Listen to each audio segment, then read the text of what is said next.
오늘은 여러분들과 함께 예수의 이름으로 그 설교 시리즈의 마지막입니다. 7번째 설교입니다. 송구영신 예배 신년을 시작하면서 우리에게 표를 예수의 이름으로 일어나 걸으라. 이제 세상의 빛 동광교회로서는 이제 2살로서 일어나 걸으라는 말씀을 드렸습니다. 그리고 첫 번째 주에는 예수의 이름으로 표적을 행하라. 그러면서 여러분께 드렸던 말씀은 여러분 자신이 표적이 되어야 된다는 것입니다. 사인이 돼야 된다는 거예요. 우리가 예수님을 보여주는 사인이 돼야 된다는 말씀을 드렸습니다. 세 번째 주에는 예수의 이름으로 아이를 영접하라. 이 높아지는 우리들 사이에 한 아이를 세우셨던 주님의 마음처럼 바로 그 아이를 영접하는 것이 곧 예수의 이름이다 라는 말씀을 드렸습니다. 네 번째는 예수의 이름으로 디테일하게 해라. 디테일하게.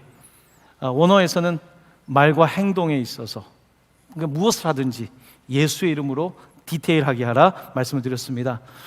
다섯 번째 주에는 선교주일로 지키면서 아직도 그 흔적이 남아있는데요, 모든 족속에게 구원을, 우리가 함께 어디를 가든지 열방을 향해서, 예전에는 배를 타고 갔지만 비행기를 타고서라도 모든 족속의 구원을 선포하자는 말씀을 드렸습니다. 지난주에는 예수의 이름으로 무엇이든지 구하라 라는 말씀을 드렸습니다. 기도에 대해서 말씀드리며 우리가 예수님의 이름으로 기도합니다라고 마지막에 그 상용어구를 붙이지만 상용어구가 아니라 우리의 마음과 믿음을 담아서 예수님의 이름으로 기도합니다. 그분이 우리의 마침입니다. 그분이 우리의 권위입니다. 당신이 우리의 삶의 주인입니다. 이렇게 선포하자고 말씀을 드렸습니다. 자, 오늘은 예수의 이름으로 구원을 받으라. 한번 제가 예수의 이름으로 하면 여러분은 구원을 받으라라고 외쳐주시길 바랍니다. 예수의 이름으로 아멘. 예수의 이름으로 구원을 받으라. 이 제목으로 말씀을 드리고자 합니다. 여러분, 오늘도 설교 노트를 보시면 첫 번째는 이렇게 되어 있습니다. 예수의 이름은 호칭이 아니라 권능입니다 라고 첫 번째 제가 키가 되는 센텐스 하나를 적었습니다. 예수의 이름은 이번 시리즈를 통해서 드린 말씀은 이름은 곧 존재다. 그의 이름만 부르는 것이 아니라 우리가 그의 이름을 부를 때 그는 살아서 우리 가운데 계시는 존재이고, 예수의 이름을 부른다는 것은 단순히 호칭이 아니라 그의 인격이다. 그는 살아서 우리 가운데 일하시는 인격으로 그를 부른다는 말씀을 드렸습니다. 오늘은 예수의 이름은 곧 권능이다. 그냥 이름만 부르는 것이 아니라 그의 이름을 부를 때 파워, 권능이 나타난다는 것을 말씀드리려는 것입니다. 여러분, 예수의 이름 전 세계에서 가장 많이 부르는 이름일 겁니다. 이렇게 많이 부르는 이름은 없습니다. 하지만 그 이름이 많이 불러진다고 해서 그냥 부르는 호칭은 아닌 것입니다. 호랑이는 죽으면 가죽을 남기고 사람은 죽으면 이름을 남긴다고 하지 않습니까? 우리는 세상에 많은 이름들을 알고 있습니다. 위인들의 이름을 알고 있습니다. 사람들은 4대 성인이라고 말하면서 석가모니, 공자, 소크라테스, 예수님을 거기에 포함시키기도 합니다. 하지만 우리가 아는 예수의 이름은 그냥 위인의 이름이 아닙니다. 그냥 과거에 위대했던 사람의 업적을 생각하고 위패를 세우고 그냥 제사 드리는 그런 이름이 아닙니다. 그의 이름은 여전히 살아있고 운동력이 있고 존재하며 우리와 함께하며 또한 파워, 권능을 가지고 있는 이름인 것입니다. 그러므로 우리가 예수의 이름을 부를 때에 분명히 믿고 부를 때에 그가 살아서 우리에게 임파워, 힘을 주시는 줄로 믿습니다. 그의 이름을 불러야 합니다. 그의 권능의 이름을 불러야 합니다. 그의 이름에 파워, 권능이 있는 이유는 하나님 아버지께서 그의 이름에 권세를 주셨기 때문입니다. 빌립보서 2장 9절 말씀입니다. 같이 말씀을 봉독합니다. 이러므로 하나님이 그를 지극히 높여 모든 이름 위에 뛰어난 이름을 주사. 아멘. 그냥 비슷한 이름이 아닙니다. 그냥 위인의 이름이 아니라 모든 이름 위에 뛰어난 이름을 주셨고 그에게 권세를 주신 것입니다. 바로 그 권세가 있기 때문에 예수의 이름을 부를 때에 그는 실제로 살아서 역사하시는 것입니다.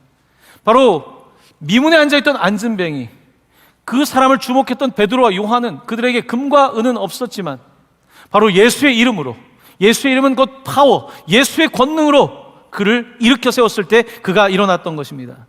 나중에 종교인들과 권력자들은 베드로와 요한에게 묻습니다. 사도행전 4장 7절입니다. 사도들을 가운데 세우고 묻되 너희가 무슨 권세, 어떤 파워로, 무슨 권세와 누구의 이름으로 이 일을 행하였느냐라고 물었던 것입니다. 바로 누구의 권세입니까? 예수님의 이름의 권세로 이 일을 행했던 것입니다. 바로 그 이름은 권능의 이름입니다. 우리가 내 이름을 불러봤자 권능은 없습니다. 내 이름에 무슨 힘이 있겠습니까? 내 이름을 몇 명이나 알겠습니까? 하지만 우리가 예수님의 이름을 부를 때 하나님께서는 모든 이름 위에 뛰어난 그 이름을 듣고 실질적으로 우리 가운데 역사한다라고 말씀하고 계시는 것입니다. 우리는 그의 이름을 불러야 합니다. 자, 오늘 예수의 이름과 구원의 연관성에 대해서 말씀을 드리고자 하는데요, 구원이란 무엇인가에 대해서 함께 두 번째 살펴보려고 합니다. 이 구원이라고 하는 이 단어는 그 예수님의 이름과 굉장히 밀접하게 연결되어 있습니다. 예수님의 이름이 히브리어로는 예슈아입니다. 예슈아.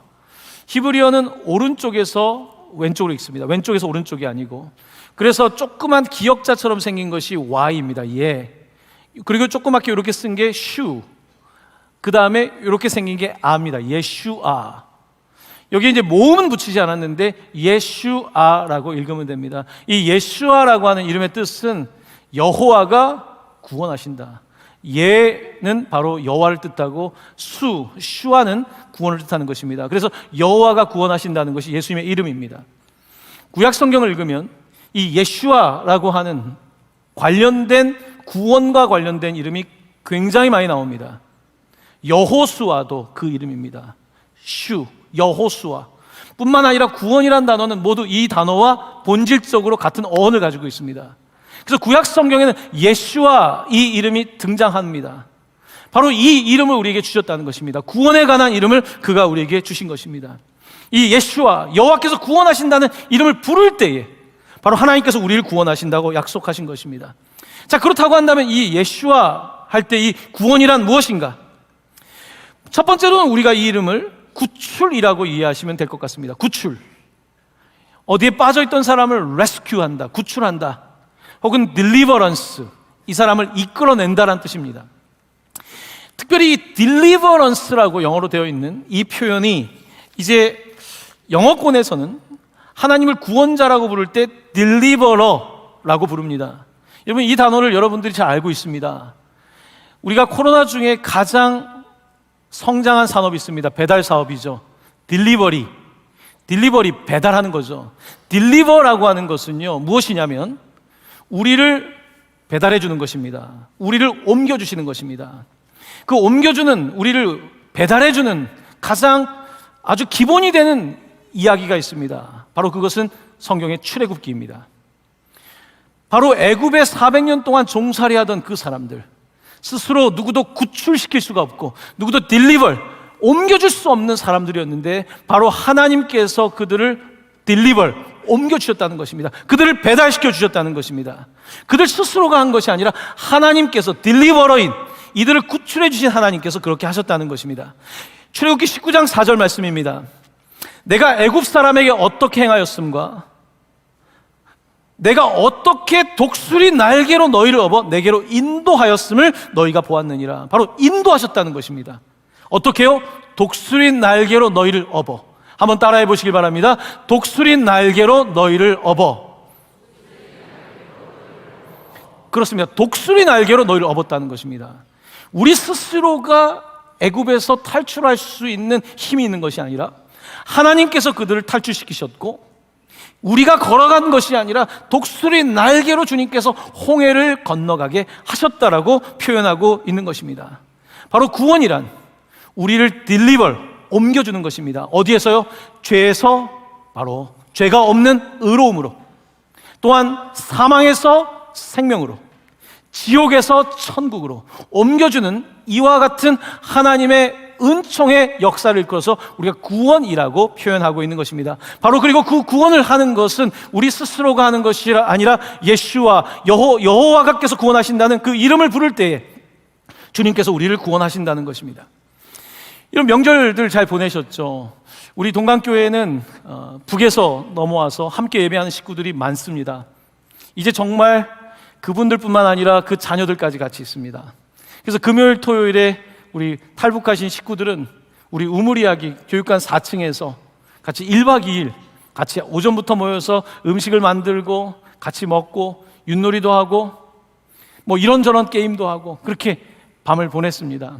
저도 이제 저녁 식사가 끝나고 그곳에 가서 함께 다과도 하고 시간을 보냈는데요. 그 가운데 이게 구원이라는 것을 깨닫게 해준 한 분을 만나게 됐습니다. 이 성도님은 95년도에 탈북을 했습니다. 강원도에서, 북쪽 강원도죠. 그곳에서 이제 보초를 보고 있으면서 이제 고난의 행군이 시작되는, 김일성이 94년도에 죽고 이제 점점 좋아지지 않는 시절에 앞으로 소망이 없다는 것을 알고 탈출할 마음을 먹었다는 거예요. 그런데 두 사람이 같이 보초를 보기 때문에 탈출할 수가 없는 거예요. 항상 둘이 다니는데 이제 그러다가도 혼자 갈 수 있는 날이 생긴 거예요. 이날, 내가 보초를 혼자 서는 날, 그날 이 곳을 넘어온 거예요. 국경을 넘어온 거예요. JSA, 바로 그것을 넘어서 초소의 문을 두드리고 바로 이 땅의 국민이 된 거예요. 구원이란 무엇일까요? 구원이란 바로 이 국경을 건넌 것입니다. 단번에 한 거예요. 3시간이 걸렸다고 하더라고요. 더 빨리 걸으면 1시간이지만 주변을 살피며 3시간, 4시간 만에 북한 사람이 남한 사람이 되는 거죠. 구원이란 무엇인 줄 아십니까? 어제까지는, 아니 몇 시간 전까지는 애굽의 노예였지만 이제 하나님께서 독수리 날개로 업어서 이동시켜주는 홍해를 지난 백성이 되는 것입니다. 어제까진 죄인이었지만 예수를 내가 믿고 예수를 받아들일 때에 바로 하나님의 백성이 되는 것입니다. 구원은 점진적으로 되는 것이 아니라 단번에 되는 것입니다. 예수께서 단번에 십자가에 죽으심으로 말미암아 우리의 죄를 사하셨고 우리는 그것을 단번에 믿음으로 말미암아 단번에 되는 것입니다. 이것은 선택입니다. 여러분에게는 이런 선택의 기회가 있다면 어떻게 하시겠습니까? 물론 북한에 있는 가족도 있습니다. 정말 내가 잘못되면 가족들에게 피해가 될 수도 있습니다. 하지만 그것을 탈출할 수밖에 없는 것, 바로 이것이 구원인 것입니다. 왜 그렇게 했을까요? 왜 그렇게 했을까요? 구원이란 그런 것입니다. 우리가 사망에서부터 영생을 얻는다는 것은 내가 건널 수 없는 그 강을 건너는 것입니다. 하지만 이 땅에서 건널 수 없는 강을 건너는 것이 아니라 우리가 홍해를 지나는 것입니다. 예수 그리스도의 십자가의 은혜로 말미암아 세례를 받고 그 물을 지나서 이제는 그의 백성이 되는 것입니다. 그 이야기를 들으면서 진짜 이게 구원이다 라는 생각을 했습니다. 얼마나 감격적인 이야기입니까? 한 분 한 분의 이야기를 다 듣지 못했지만 저마다 사연들이 있습니다. 우리 같이 모여가지고 이런저런 대화를 나누고요. 이제 아이들이 이제 좀 제가 세뱃돈을 준비해 갔습니다. 이제 못 온 친구들도 있고 이제 몇 친구들이 세배를 하는데요. 이 아이들이 얼마나 똑똑한지, 초등학교도 안 가고 한 5살 정도 되는 친구가 저한테 세배를 하면서 안기더니 저한테 하트를 꺼내시더라고요. 제가 그 하트에 뿅 가가지고 내가 왜 돈을 이거밖에 안 가져왔을까? 여러분, 가족이 된다는 건 너무 귀하더라고요. 이 땅에서 같이 살아가면서. 자, 말 나온 김에 옆에 분들에게 하트 한 번씩 날려주시기 바랍니다. 사랑합니다. 자, 옆에 있는 분들에게 세배하는 마음으로 하트를 보여주시고 사랑합니다. 사랑합니다. 축복합니다. 그렇습니다. 구원받는다는 것이 그런 겁니다. 우리는 구원의 감격에 대해서 정말 피부로 느끼지 못하죠. 하지만 북에서 오신 분들은 이 구원받았다는 것이 이게 상상할 수 없는 일인 것입니다. 근데 그 이상의 구원의 역사가 우리의 삶에 나타났다고 성경은 증언하고 있는 것입니다. 그렇습니다. 구원이란 조금 향상된 수준을 말하는 게 아닙니다. 완전히 새로운 상태, born again, 거듭난 상태를 말하는 것입니다. 북에서 조금 더 잘 사는 것을 구원받았다고 하지 않습니다. 완전히 건너오는 것을 말하는 것입니다. 내가 어제보다 조금씩 발전하는 것을 구원이라 말하지 않습니다. 내가 예수 믿고 이제 천국 가게 된 바로 영생을 얻는 그 자리까지 완전히 옮긴 것을 구원이라고 말하는 것입니다. 바로 이 구원을 우리는 하나님께 받은 것입니다. 이 구원받은 백성으로서 우리는 감사하며 감격하며 살아가야 되는 것입니다. 자, 이제 세 번째입니다. 여러분, 세 번째 보시면 어떻게 구원을 얻는가에 관한 말씀을 좀 드리고자 합니다. 자, 그러면 구원은 옮겨주는 거고 우리를 이렇게 배달시켜주는 거라면 어떻게 구원을 얻을 수 있는가? 여러분, 구원이라고 하는 것이 그냥 하나님이 옮겨주셨지만 그냥 한 것은 아닙니다. 구원의 핵심에는 대가를 지불하는 스토리가 있습니다. 대가. 어떤 대가입니까? 바로 이스라엘을 구원할 대가로서 어린 양이 대신 죽습니다. 구원의 대가로서 애굽의 10번째 재앙인 바로 어린 양을 죽여서 그 피를 문설주에 바르지 않습니까? 바로 대가가 필요한 겁니다. 구원은 하나님께서 그냥 하신 것이 아니라 대가를 치르게 하셨고 그것을 대속하게 하신 것입니다. 바로 그 구원을 일컬을 때 우리가 아까 구출한다고 할 때 rescue, 우리를 이동시켜준다, deliverance라는 표현을 쓰지만 또한 영어권에서 많이 번역하는 단어는 redemption이라는 단어입니다. 구속이라는 단어입니다. redemption. 이것은 우리를 속량하기 위해서, 우리를 구출하고 속량하기 위해서 그 값을 치르는 것을 말합니다. 예수 그리스도께서 속죄의 제물이 되신 것입니다. 바로 리뎀션입니다. 바로 구원을 우리는 어떻게 받는가? 하나님의 은혜로 받는 거지만 거기에는 대가가 지불돼야 되고 그 대가를 지불하신 분은 누구냐면 바로 하나님 자신이라는 것입니다. 하나님의 독생자 아들이 그 대가를 치름으로 말미암아 리뎀션, 우리를 구속했다는 것입니다. 우리를 십자가에서 다 이루시면서 구속하신 것입니다. 그래서 예수님께서 십자가에서 마지막에 다 이루었다라고 하는 말은 테텔레스타이라고 하는 이 말은 다 갚았다, 다 갚았다 라는 뜻을 갖고 있습니다. 놀라운 표현입니다. 다 갚았다. 다 갚아야지 이제 종에서 노임을 받지. 어떻게 빚도 안 갚고 노임을 받을 수 있습니까? 우리의 죄가 그냥 될 문제가 아닙니다. 우리의 죄를 용서하시는 예수 그리스도의 보혈로 말미암아 우리가 구원을 받은 것입니다. 그렇게 예수님께서 우리를 위하여서 십자가에 달려 돌아가신 사건이 바로 유월절 사건인 것입니다. 패스오버, 그 피를 볼 때 넘어간다는 약속이 이루어진 것입니다. 사도행전 4장 12절 말씀입니다. 어떻게 구원을 얻는가? 같이 말씀을 화면을 보면서 봉독합니다.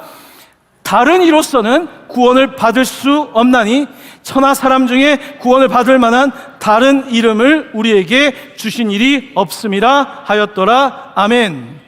아멘. 이 말씀은 믿는 사람들에게는 아멘의 말씀이지만 많은 세상의 사람들에게, 심지어 성도들에게도 어려운 말씀입니다. 다른 이로서는 구원을 받을 수 없나니, 이 말이 하나님은 다 사랑하시는데 왜 다른 이로서는 구원을 받을 수 없냐라는 질문에 부딪히게 됩니다. 다른 이로서는 구원을 받을 수 없다고 하셨습니다. 왠지 아십니까? 구원은 우리의 합리성에 있지 않습니다. 구원은 나의 능력에 있지 않습니다. 왜냐하면 아무리 능력 있는 사람도 죽음을 이길 수 없기 때문입니다. 아무리 깨끗한 사람도 죄가 없는 사람은 없기 때문입니다.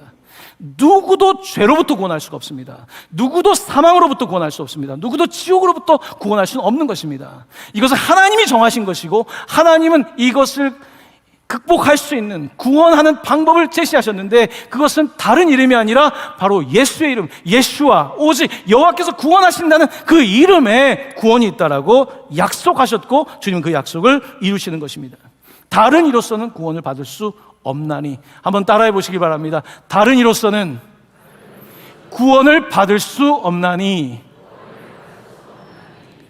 이 말씀입니다. 이 말씀이 많은 사람에게는 방해가 될 겁니다. 하지만 이 말씀을 넘어가지 않으면 구원의 참된 의미를 깨달을 수가 없습니다. 그 양의 피를 뿌린다고 해서 구원을 받는다, 여러분 그게 뭐 설득력 있는 얘기는 아니지 않습니까? 그렇잖아요. 하지만 그날에 유월절에 어린 양의 피가 있는 집들은 구원을 받은 것입니다. 여러분, 예수님의 이름만으로 구원을 받는다는 것이 합리적이지 않지 않습니까? 그게 어떻게 합리적입니까? 하지만 예수의 이름으로 구원을 주신다는 그 약속은 하나님이 하신 것이고 그렇게 이루시는 것입니다. 그 구원에 관하여, 우리가 갖고 있는 이 사망과 죽음의 문제에 관하여 인간은 어떠한 말도 어떠한 능력도 행할 수가 없는 것입니다. 자, 그래서 구원이라고 하는 것은 예수 그리스도가 하는 것인데, 제가 얼마 전에 보여드렸던 한자인 오를 의자를 다시 한번 오늘도 기억하시길 바랍니다. 오를 의자는 아래에 자기 아자가 있고 위에 양자가 있습니다. 저는 이 글자를 볼 때마다 놀라고 또 놀랍니다. 내 위에 어린 양이 있는 것입니다. 구원은 양이 없으면 자기의입니다. 여러분, 자기의인 사람은 꼴 보기 싫습니다. 우리가 다 아는데 자기만 깨끗한 척하고 자기만 아닌 척하고. 여러분, 자기의 의라는 건 그런 겁니다. 자기의 의로 구속받지 않습니다. 어린 양이 있어야지. 그것이 오를 의자인 것입니다. 하나님께서는 이렇게 구원에 관해서 우리 스스로의 어떤 지식과 행함으로 의롭다고 하시는 것이 아니라 어린 양이 있는가, 그 피가 있는가를 묻고 계시는 것입니다. 바로 이와 같이 어린 양의 피가 있는 사람들을 뭐라고 부를까요? 의롭다 칭하는 것입니다. 칭의라고 말합니다. 칭의라고 하는 말은 영어로는 그 다음 화면을 보여주시면요, justification. just하다는 것은요, 그게 의로움을 뜻하는 것입니다. justice. 정의 말할 때 justice라고 말하지 않습니까? just 딱 맞아야 되는 거예요. 누가 just 딱 맞겠습니까? 하나님 보시기에. 하나님이 무게추를 달았을 때 과연 어떤 사람이 하나님 앞에서 의롭다라고 추를 맞출 수 있겠습니까? 누가 just하다고 말할 수 있겠습니까? 세상에 그 누구도 just하지 않습니다. 누구도 의롭지 않습니다. 어린 양이 있을 때만 그 사람을 이끌어서 justification, 바로 의롭다고 말씀하고 있는 것입니다. 나를 보면 의롭지 않습니다. 네, 제가 잘 감추고 있을지 모르지만 하나님께 내 중심을 속일 수는 없지 않습니까? 하나님께서 나를 의롭다 하시는 것은 나를 보는 것이 아닙니다. 나를 보는 것이 아니라 그의 아들 예수 그리스도를 보시면서 나를 의롭다 부르시는 것이, 이것을 칭이라고 부르는 것입니다. 나에게 의로운 것이 아니라 하나님께서 단번에 십자가에 죽으신 그 아들 예수 그리스도를 보시면서 우리를 저스트하다라고 불러주시는 것입니다. 우리를 아들, 딸로 부르시는 것입니다. 바로 이것이 칭의입니다. 칭의는 반드시 어린 양이 있어야 되는 것입니다. 어린 양이 없이 우리의 합리성과 우리의 노력으로 절대도 누구도 의롭다라는 말을 들을 수가 없는 것입니다. 그렇습니다. 오늘 어떻게 구원을 받는가, 세 번째 이야기를 계속 이어갑니다. 로마서 10장 9에서 10절입니다. 같이 말씀을 한 목소리로 봉독합니다. 내가 만일 내 입으로 예수를 주로 시인하며 또 하나님께서 그를 죽은 자 가운데서 살리신 것을 내 마음에 믿으면 구원을 받으리라. 사람이 마음으로 믿어 의에 이르고 입으로 시인하여 구원에 이르느니라. 아멘. 아멘. 자, 어떻게 구원에 이르는가? 두 가지 중요한 사항이 있습니다. 첫 번째는 마음으로 믿어야 합니다. 두 번째는 입으로 시인해야 합니다. 마음으로 믿어야 된다. 여러분, 마음으로 믿는 게 절대 쉽지가 않습니다. 왜냐하면 사람은 눈으로 믿거든요. 본 걸 믿지 안 보고서 누가 믿습니까? 마음으로 믿지 않습니다. 마음으로 믿는 것 절대 쉽지 않습니다. 이 믿음이라고 하는 것은 하나님의 가장 위대한 선물입니다. 여러분, 아이들의 발달 단계를 볼 때, 심리적으로 봤을 때 가장 먼저 아이에게 필요한 발달 단계는요, 믿음인 거예요. 엄마 아빠가 믿어줄 때에 믿음이 생기는 거예요. 엄마 아빠의 믿음이 나의 믿음이 돼서 그 믿음을 가지고 세상을 사는 거예요. 내가 성적이 안 나와도 할 수 있다라고 믿는 거예요. 취업이 안 됐지만 분명히 하나님께서 기회를 주실 거라고 믿는 거예요. 마음으로 믿는 거예요. 눈으로 보면 안 되죠. 내 성적표를 보면 어떻게 믿습니까? 나를 보고 어떻게 믿습니까? 마음으로 믿는 것은 그런 차원이 아니에요. 하나님을 눈으로 믿을 수 있습니까? 믿을 수 없습니다. 하나님은 우리에게 눈으로 보여주는 방식으로 우리에게 믿음을 가르치지 않습니다. 하나님은 철저하게 보이지 않지만 우리에게 믿음이라고 하는 것을 선물로 주셨거든요. 누구나에게 믿음이라고 하는 기본적인 DNA가 있는 거거든요. 마음으로 믿어야 되는 것입니다. 예수님이 구원자라는 것은 마음으로 believe, 믿어야 되고요. 그리고 입으로 신, confess, 입으로 시인할 때에 우리가 구원받고 의에 이른다고 약속하고 있는 것입니다. 여기서 어떤 것을 그러면 믿는다고 입으로 고백해야 되는가? 두 가지가 필요합니다. 이건 여러분들이 적으시면 좋겠습니다. 무엇을 믿고 무엇을 시인해야 되는가? 첫 번째는 내가 죄인이라는 사실을 시인해야 합니다. 내 상태를 먼저 얘기해야 돼요. 여러분, 병원에 가서 내 상태를 말해야 되는 거예요. 상담을 가도록 하면 내 상태를 말해야 되는 거예요. 구원을 받으려면 내 상태는 뭡니까? 죄인입니다. 내가 죄인이라는 것을 고백해야 되고요. 두 번째, 그렇기 때문에 예수의 이름을 불러야 되는 것입니다. 고쳐주십시오. 살려주십시오. 나를 옮겨주십시오. 나는 지불할 돈이 없는데 예수님의 보혈의 그 대가로 나를 구원해 주십시오. 입으로 시인해야 되는 것입니다. 바로 이 입으로 시인하는 과정이 반드시 필요한 겁니다. 구원을 받기 위해서는 마음으로 믿어야 되고요. 두 번째는 입으로 내가 죄인임과 두 번째는 예수님이 나의 구원자임을 고백하는 것이 바로 구원으로 가는 길인 것입니다. 자, 그래서 시인한다라고 했을 때 이렇게 질문을 던질 수 있을 것 같습니다. 꼭 입술로 시인해야 되는가? 그러니까 마음으로 믿으면 안 될까요? 그 질문을 가지고 제가 한 주간 고민을 했습니다. 왜 시인해야 될까? 왜 주님이 이 말씀을 주셨을까? 이게 모르겠는 거예요. 근데 지난 금요일에 새벽 기도 시간에 기도를 하는 중에 나름대로 개인적으로 하나님께서 저한테 그런 마음을 주셨습니다. 특별히 제가 이제 유월절 어린 양의 피를 묵상하고 있었는데, 여러분 잘 보시면 유월절 어린 양의 피를 그 문설주와 임방에 이렇게 바르지 않습니까? 붉은색을 바르지 않습니까? 근데 그 모습과 입술의 모습이 기도 중에 같이 저한테 오버랩이 되기 시작했습니다. 아, 어린 양의 피를 그 문에 바른 것과 우리의 문이라고 할 수 있는 그 입술 모양이 너무나 저한테 선명하게 연결되어 있다는 것을 느꼈습니다. 아, 입술로 고백한다는 건 뭘까? 여러분, 내가 어린 양의 피를 집 안에 갖고 있는 게 아닌 거예요. 문에다 바르라고 하셨습니다. 내가 예수를 마음으로 믿어. 관념론자가 아닙니다. 내가 생각으로 믿고 내 마음으로 적당하게 믿는 것이 아닙니다. 내 입으로 confess, 내 입으로 그것을 드러내야 되는 것이죠. 문설주에 피를 바르듯이 내가 분명히 예수를 주로 고백하는 그 과정이 있어야 되는 것입니다. 여러분, 여기서 입으로 시인한다는 것은 오늘 우리의 역사 속에서 이해하면 안 됩니다. 당시에 써있던 로마서를 읽고 있는 사람에게 예수를 입으로 시인한다는 것은 그냥 관념적인 것이 아닙니다. 내가 예수를 주로 시인할 때 나는 박해를 받고 나는 손실을 보고 나는 순교할 수도 있는 것입니다. 우리가 마음으로 믿고 입으로 시인한다는 것은 그냥 단순한 것이 아닙니다.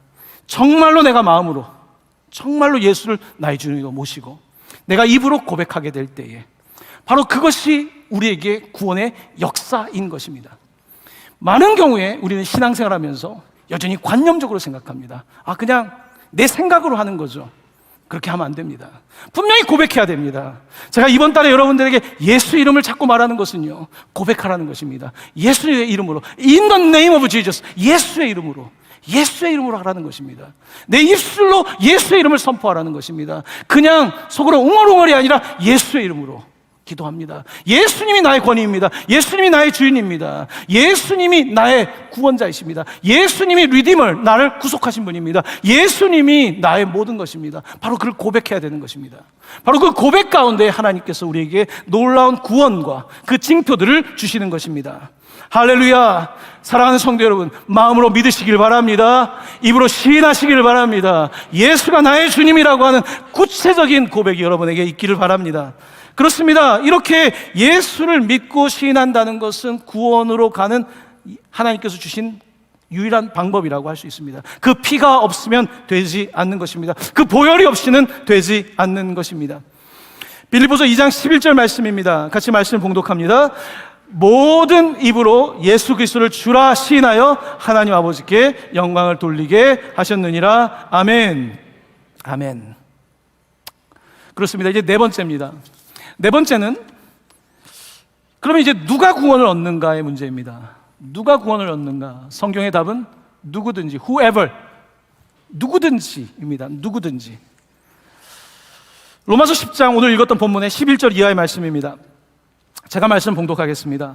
성경에 이르되 누구든지 그를 믿는 자는 부끄러움을 당하지 아니하리라 하니 유대인이나 헬라인이나 차별이 없음이라.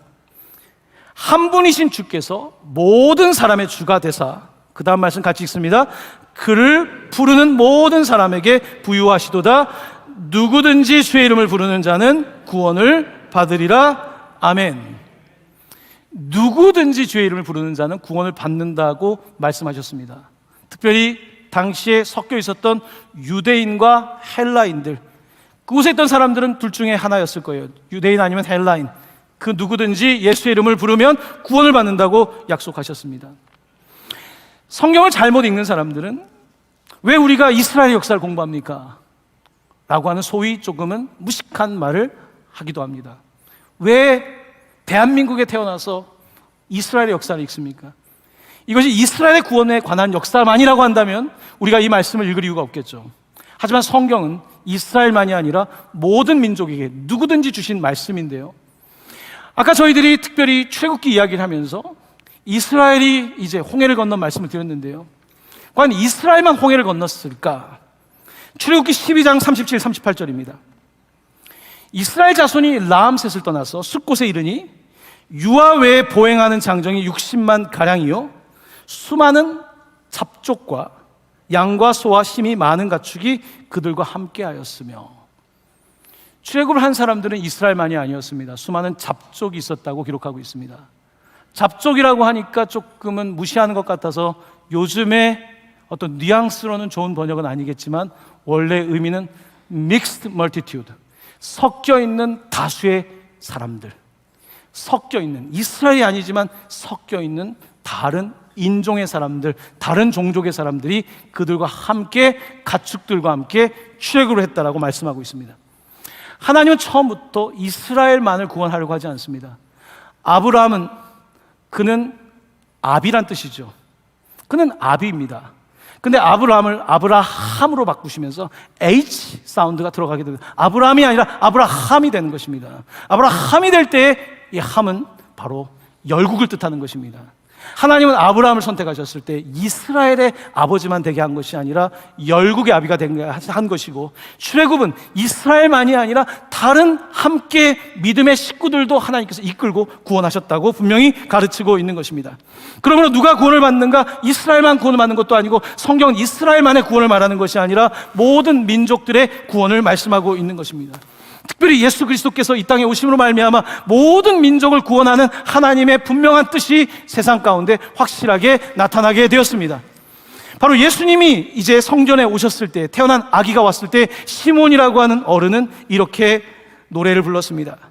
내 눈이 주의 구원을, 그 다음 구절입니다. 내 눈이 주의 구원을 보았사오니 이는 만민 앞에 예비하신 것이요 이방을 비추는 빛이요 주의 백성 이스라엘의 영광이니이다 하니, 만민을 비추는 그 빛을 예수에게서 본 것입니다.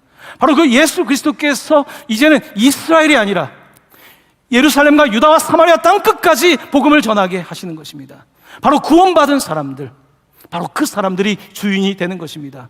건널 수 없는 강을 건넌 그 사람들, 이제는 내 목숨이 내 것이 아니라 주의 것이 된 그 사람들이 이 복음을 들고 대륙을 넘고 바다를 건너고 그렇게 하나님의 나라를 세워갔던 것입니다. 그리고 모든 이방 땅이 복음을 듣고 있는 것입니다. 이제 우리도 그 복음을 듣고 구원을 받게 된 것입니다. 바로 이 이름에는 차별이 없습니다. 누구든지 구원을 받을 수가 있는 것입니다. 갈라디아서 3장 28절 말씀입니다. 같이 말씀을 봉독합니다. 너희는 유대인이나 헬라인이나 종이나 자유인이나 남자나 여자나 다 그리스도 예수 안에서 하나이니라. 아멘. 놀라운 구원의 말씀입니다. 차별이 없습니다. 유대인, 헬라인, 종이나 자유인, 남자나 여자나. 이 말씀은 우리에게는 이제 익숙한 하나의, 그냥 하나님은 하나 되게 하신다라고 생각하지만, 당시에 이 본문을 읽었던 사람들에게 이 말씀은 충격 중에 충격이었습니다. 어떻게 유대인과 헬라인이 하나입니까? 너무 다르죠. 어떻게 종과 자유인이 하나입니까? 어떻게 그 당시에 여자와 남자가 하나입니까? 사상으로 말하면요, 이것은 진보 중에 진보입니다. 진보 사상 중에 진보 사상이에요. 그 당시에 사람들이 수용하기 어려운 내용이었습니다. 근데 이게 사상이 아니라는 거 아십니까? 사상만이 아니라 그것은 그들의 실천이었습니다. 그 교회 공동체가 실제로 그렇게 예수 그리스도 안에서 하나가 된 것입니다. 이것은 충격이었습니다. 당시 고대 사회에 이런 공동체를 본 적이 없습니다. 도대체 왜 예수의 이름으로 이런 놀라운 일이 벌어지게 된 것입니다. 왜냐하면 누구든지 주의 이름을 부르는 자는 구원을 받는다는 약속이 이루어진 것입니다. 바로 이것이 철치, 바로 주님의 교회인 것입니다. 바로 이렇게 누구든지 차별이 없는, 영어로 제가 표현했습니다. discrimination. discrimination은요, 디스시키는 거예요. 저 사람은 인종이 저러니까 디스, 저 사람은 돈이 없으니까 디스. 디스시키는 discrimination이 아닙니다. 차별하는 것이 아니라 바로 구별, differentiation. 구별은 있다는 것입니다. 구별이란 무엇입니까? 하나님께서, 예수님께서 복음서를 읽어보면요, 주님께서는 먼저 이스라엘의 구원에 집중하십니다. 구별된 거예요. 순서가 있는 거예요. 하나님께서는 이스라엘과 이 헬라를 차별하진 않지만 그들의 역할이 다른 것입니다. 남자와 여자를 차별하지 않습니다. 하지만 역할이 다른 것입니다. 남자가 임신할 수 없는 것입니다. 역할이 다른 것입니다. 하지만 차별과 구별 사이에서 우리의 언어가 혼돈되기 시작했습니다. 바벨이란 뜻이 혼돈이란 뜻입니다. 카오스란 뜻입니다. 우리의 언어가 혼동되기 시작했습니다. 여러분, 문제가 생길 때는 그 단어의 의미부터 찾아야 됩니다. 도대체 이 단어는 어떤 역사적 기원을 가지고 있는지부터 봐야 되는 것입니다. 차별이 아니라 구별입니다. 하나님은 모든 사람을 구원하시는 차별이 없는 분이지만 구별하시는 분입니다. 하나님은 아무거나 섞지 않습니다. 남자가 될 때 여자를 유익하게 하는 것이고, 여자가 여자가 될 때 남자를 유익하게 하는 것입니다. 유대인이 유대인이 될 때 헬라인을 유익하게 하는 것이고, 헬라인이 헬라인으로서 유대인을 유익하게 하는 것입니다. 이것이 하나님의 계획이고 하나님의 섭리인 것입니다. 하지만 사람들은 이와 같은 것들을 믹스하기 시작합니다. 섞기 시작합니다. 바로 정치적인 이유와 목적 때문입니다. 자기의 이익 때문에 그런 것입니다. 하지만 성경은 분명히 말씀하고 있습니다. 하나님은 차별하지 않지만 분명히 우리에게 구별을 요구하고 있다는 것입니다. 오늘 본문 말씀에 누구든지 주의 이름을 부르는 자는 구원을 얻으리라. 누구든지 주의 이름을 부르는 자는 구원을 받으리라. 그래서 누구든지라고 하는 단어는 그런데 단수형입니다. 싱귤러, 단수를 쓰고 있습니다. 내가 주의 이름을 부른다고 내 자녀가 구원받는 게 아닙니다.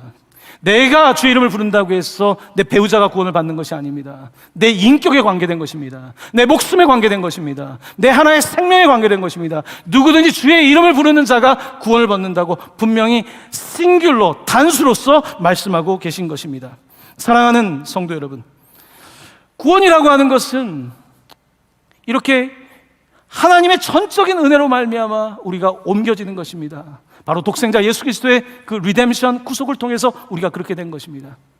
하지만 이 구원은요, 우리가 홍해를 건넜다고 그냥 다 끝나는 것은 아니죠. 그 다음에 무엇이 있습니까? 광야가 있습니다. 바로 이와 같은 구원의 과정을 우리가 세 가지로 표현합니다. 화면을 보여드리겠습니다. 우리가 구원을 이야기할 때, 여러분 이쪽에 수평으로 그은 줄에는 unsaved, 구원받지 못한 상태에 있기요, 그리고 그 줄 위에는 saved, 구원받은 상태입니다. 자, 그럼 구원의 시작은 어딘가? 구원받지 못하면서 구원으로 갈 때는 무엇인가? 바로 첫 번째는 justification, 칭의입니다. 내가 아니라 그 위에 주님이 있어야 됩니다. 어린 양이 있어야 됩니다. 내 마음으로 믿고 입술로 고백해야 됩니다. 바로 그것을 보시고 주님은 우리를 의롭다 하십니다. 그 믿음을 보시는 것입니다. 믿음을 보는 거예요. 내 합리성을 보지 않습니다. 내 커리어를 보지 않습니다. 내 능력을 보지 않습니다. 오직 예수가 있는가 없는가, 그것을 보시고 우리를 칭의, 의롭다고 칭하신 것입니다. 자, 이렇게 홍해를 건넙니다. 세례를 받고 구원을 받는 삶이 시작됩니다. 하지만 그 다음은 무엇이 있습니까? 광야가 있습니다. 바로 그 광야의 과정은 고난의 시간일 수 있지만 sanctification, 성화의 시간입니다. 거룩해지는 시간입니다. 이 땅에 구원받은 백성으로서 살아가면서 직장과 삶 속에서 부딪힙니다. 끊임없이 내 안에 타협하고 싶고, 내 안에 주님이 아니라 애굽으로 돌아가고 싶은 마음이 생길 수도 있습니다. 그때마다 우리는 한 걸음 한 걸음 약속을 믿고 나아갑니다. 그러는 과정 속에서 어떤 일이 벌어집니까? 내가 점점 예수님을 닮아가는 것입니다. 예수의 이름이 아니라 예수의 인격으로 내가 닮아가기 시작합니다. 나 원래 그런 사람 아니었는데 나도 내 자신이 변해가는 모습에 놀라게 됩니다. 나는 원래 그렇게 용기 있는 사람이 아니었는데 예수님 때문에 용기가 생기기 시작했고요. 나는 원래 그렇게 예수님 밖에서 입 벌려서 말할 수 있는 사람이 아니었는데 내가 어느 날 선교에 동참하고 있고요. 내가 주님의 일에 기뻐하고 있고요. 내가 모르게 아이들에게 예수님의 이름을 선포하고 있고, 이런 놀라운 sanctification, 성화의 과정이 일어나는 것입니다. 내 말하는 것이 조금씩 다듬어지기 시작하고요. 바로 이와 같은 광야의 시간을 보내게 됩니다. 그리고 마지막에 glorification, 영화에 이르게 됩니다. 영화는 언제 나타나는 겁니까? 이 땅에 우리가 육신의 장막을 벗고 몸의 부활, 새로운 몸의 부활로 영광스럽게 변모되는 바로 그 영화에 이르는 것입니다. 바로 이것이 구원의 과정입니다. 그 첫 번째 과정은 우리가 예수의 이름으로, 바로 그의 이름을 부르고 그의 입술로 고백할 때에 우리는 이제는 우리 스스로는 절대로 옮길 수 없지만 구원받지 못하면서 구원으로 옮기게 되는 것이고요. 그때부터 우리는 믿음의 여정, 믿음의 순례를 시작하게 되는 것입니다. 자, 이렇게 구원이라고 하는 것은 분명히 예수로 시작해서 우리가 예수님과 함께 더불어서 계속해서 앞으로 나아가야 되는데요. 빌립보서 2장 12절 말씀입니다. 여러분, 마지막 5번에 있는 말씀입니다. 같이 읽겠습니다. 그러므로 나의 사랑하는 자들아, 너희가 나 있을 때뿐 아니라 더욱 지금 나 없을 때에도 항상 복종하여 두렵고 떨림으로 너희 구원을 이루라. 아멘. 너희 구원을 어떻게 해요? 이루라. 너희 구원을 이루라. 구원을 이루도록 계속해서 영화를 향하여서 나아가야 되는 것입니다.